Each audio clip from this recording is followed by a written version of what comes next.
Assalamualaikum warahmatullahi wabarakatuh. Di bumi, banyak sekali jenis makhluk hidup yang Allah ciptakan, baik itu tumbuhan, binatang, ataupun manusia. Dan saking banyaknya, masih banyak pula makhluk hidup yang belum terungkap dan masih menjadi misteri, baik yang hidup di hutan ataupun yang hidup di dasar laut. Menurut firman Allah, dalam Quran Surah Kahf ayat 38, mengatakan bahwa sungguh aku telah menciptakan langit dan bumi, serta segala yang ada di antara keduanya dalam 6 hari, dan aku tidak merasa capek. Subhanallah, meski hanya dalam waktu 6 hari, dengan manusia yang sudah berada di bumi berabad-abad sejak Nabi Adam alaihissalam, semua ciptaan yang ada di bumi masih belum banyak yang bisa terungkap sampai dengan saat ini. Namun dari banyaknya ciptaan Allah tersebut, ada satu ciptaan Allah yang akan kita bahas kali ini, yaitu babi. Sebagai seorang muslim, tentunya sudut pandang kita berbeda dengan manusia lain yang bukan beragama Islam mengenai babi. Pada dasarnya, babi adalah binatang berkaki 4, memiliki cukup banyak lemak di badannya. Namun sayangnya binatang ini sangat dilarang keras bagi seorang muslim untuk memakannya. Hal ini dijelaskan dalam Quran Surah Al-Baqarah ayat 173 yang berbunyi, sesungguhnya dia hanya mengharamkan atasmu bangkai, darah, daging babi, dan daging hewan yang disembelih dengan menyebut nama selain Allah. Tetapi barang siapa terpaksa memakannya, bukan karena menginginkannya dan tidak pula melampaui batas, maka tidak ada dosa baginya. Sungguh Allah Maha Pengampun, lagi Maha Penyayang. Namun, ternyata haramnya babi tidak hanya dijelaskan dalam ajaran agama Islam. Secara sains, babi memiliki kandungan tubuh yang berbeda dengan binatang lain. Daging babi dianggap sebagai salah satu jenis daging yang mengandung kolesterol paling banyak dan akan menyebabkan penyumbatan pembuluh darah. Selain itu, jumlah asam lemak dalam daging babi tidak bisa dibandingkan dengan jenis makanan lain, sehingga dapat meningkatkan kadar kolesterol. Kandungan lain yang berbahaya yaitu daging babi mengandung cacing pita, bisa tumbuh dengan panjang 2-3 meter. Pertumbuhan telur cacing pita dalam tubuh manusia dapat menyebabkan gila dan histeris jika cacing berada di sekitar otak. Cacing lain yang tumbuh di dalam daging babi yaitu trichinosis, yang tak dapat dibunuh meskipun dimasak. Tumbuhnya cacing ini dalam tubuh manusia dapat menyebabkan kelumpuhan dan ruam kulit.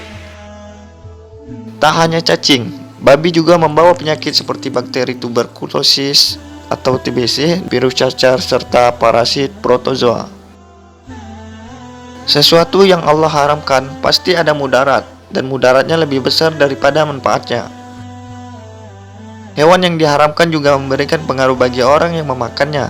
Begitu pula babi yang terkenal akan sifat korbits atau menjijikan. Babi adalah binatang yang kerakusannya dalam makan tidak tertandingi binatang lainnya. Ia melahap semua makanan yang ada di depannya. Jika perutnya telah penuh atau makanannya telah habis, ia akan memuntahkan isi perut dan memakannya lagi untuk memuaskan kerakusannya.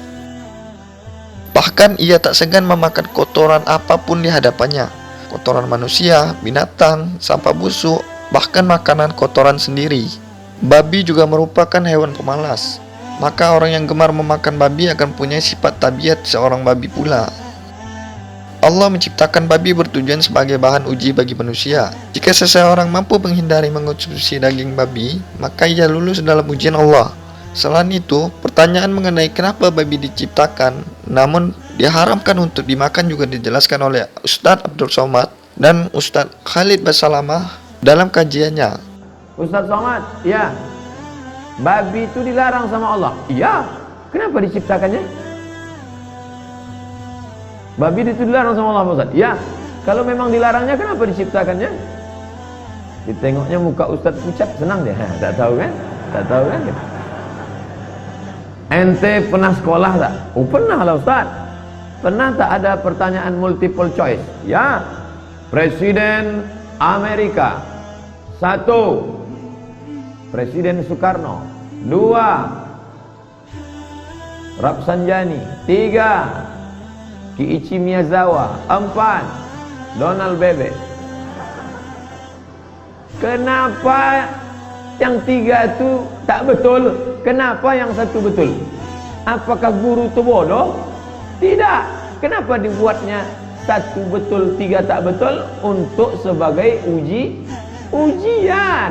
Begitu juga dengan ini. Diciptakannya anjing, diciptakannya babi, diciptakannya kambing. Kau pilih mana? Bukan dia tak tahu. begitu Ustaz? Iya. Oleh sebab itu maka afala ta'qilun. Kenapa kau tak berakal? Afala tatafakkarun. Mengapa kau tak berpikir? Yang bilang, Ustaz, Allah haramkan babi. Lalu kenapa Allah ciptakan? Manusia ini memang sering rewel ya. Sekarang gini, kalau seandainya Allah bilang babi haram, nggak ada bentuknya, kita nggak tahu bagaimana rupanya, kira-kira antum protes nggak sama Allah? Manusia rewel, ya Allah, babi kau haramkan, mana bentuknya, kan gitu. Nih, babi ya, bentuknya, warnanya, ini sampai suaranya, nih, jangan dimakan, haram, bahaya buat kalian. Sudah diciptakan sama Allah, supaya jelas, gitu kan. Jadi Allah SWT ciptakan yang buruk pun untuk menunjukkan tentang itu tidak boleh, supaya manusia sudah tidak ada alasan lagi. Ini sudah jelas haram, jelas gambarnya, jelas bentuknya, dan tidak ada lagi masalah di situ. Mungkin dari semua pembahasan dan penjelasan di atas dapat memberikan jawaban dari kalian semua alasan babi itu haram dan kenapa diciptakan babi namun diharamkan untuk dimakan. Cukup sekian dari saya, sampai berjumpa di pembahasan lain lagi, semoga bermanfaat. Wassalamualaikum warahmatullahi wabarakatuh.